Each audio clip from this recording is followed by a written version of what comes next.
2003년 발롱도르 수상자였던 파벨 네드베드가 세리에 2부에 갈 수밖에 없었던 이유, 잘못된 권력이 얼마나 큰 파국을 야기하는지 시사했던 그 사건이죠.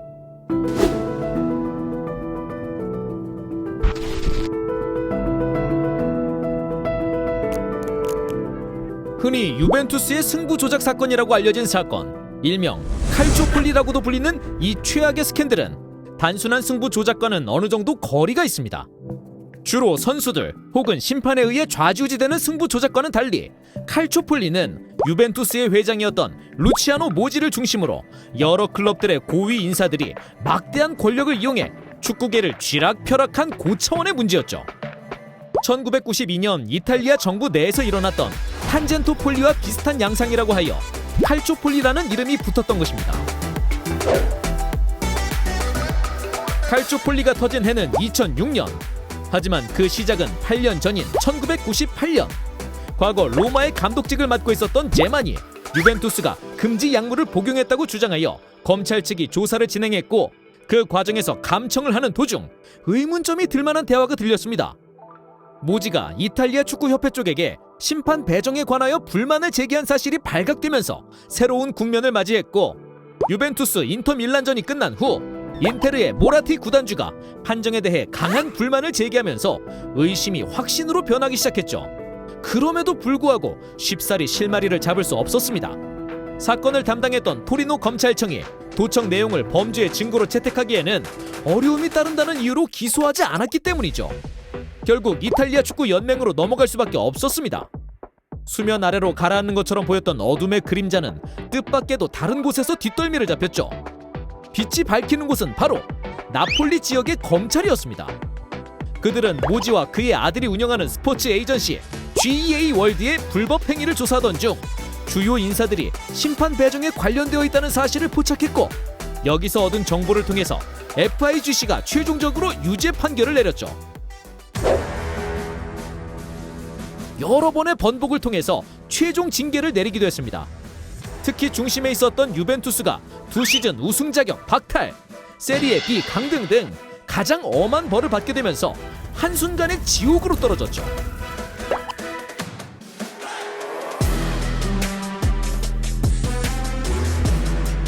많은 이들이 지적하는 바가 바로 이 점입니다. 조사와 판결 과정이 순식간에 진행됐고 징계가 너무 약했다는 것이죠. 100% 투명해야 하는 스포츠계에서 승부에 영향을 끼칠 만한 행동을 했음에도 불구 몇몇 팀들은 단순한 승점 삭감으로 끝났다는 것이 축구 팬들 한켠에 있는 의심을 지워주지는 못했습니다. 한편 질라탄과 비에이라를 비롯해 칸나바로, 휘랑, 잠브로타 등 유벤투스의 주축 선수들이 팀의 유니폼을 벗었습니다. 팀을 향한 팬들과 언론의 신뢰는 바닥을 쳤고 세리에A는 전 세계의 손가락질을 받을 수밖에 없었죠. 반면 자기 자리를 떠나지 않은 영웅들도 있었죠.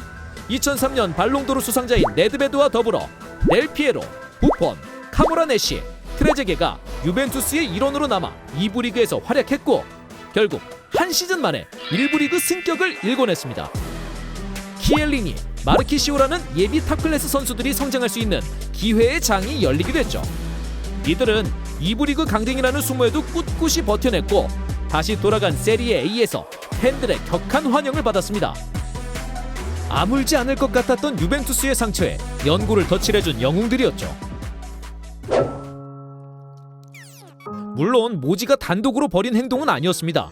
모지가 만행의 중심에 있었을 뿐 클라우디오 로티토, 아드리아노 갈리아니, 안드레아 델라발레 등 각 구단 수뇌부들이 잔뜩 엮여 있었죠. 하지만 모지는 그 중에서도 자신의 손바닥 위에 축구계를 담을 만큼 강력한 권력을 쥐고 있었습니다. 이탈리아 축구협회를 비롯해 각종 관련 기관, 언론, 심지어 경찰과 손을 잡고 축구계를 쥐락펴락했습니다. 힘과 인맥을 이용해 유벤투스 경기의 심판 지명권에 영향력을 행사했고 불리한 판정을 내린 심판에게는 그에 대한 대가를 치르게 만들었죠. 경기 후에는 심판 라커룸에 들어가서 위협적인 언행을 가하기도 했습니다. 과연 이뿐만일까요?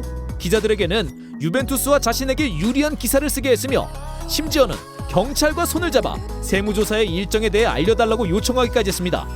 이러한 행위를 저지르기 위해서 담당자들에게 고가의 선물을 안겨주거나 식사에 초대하는 등 철저하게 준비했죠. 하지만 모지는 자신의 잘못된 행동에 대한 합당한 처벌을 받지 않았습니다. 개인적으로 제일 아쉬운 점인데요. 이탈리아 축구협회는 모지에게 영구 추방이라는 중징계를 내렸지만 이것이 전부였습니다.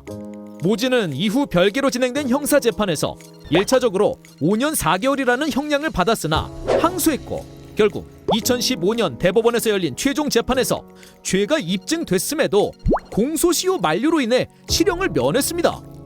심판들을 포함한 여러 명의 관계자들도 대부분 실형을 피했죠.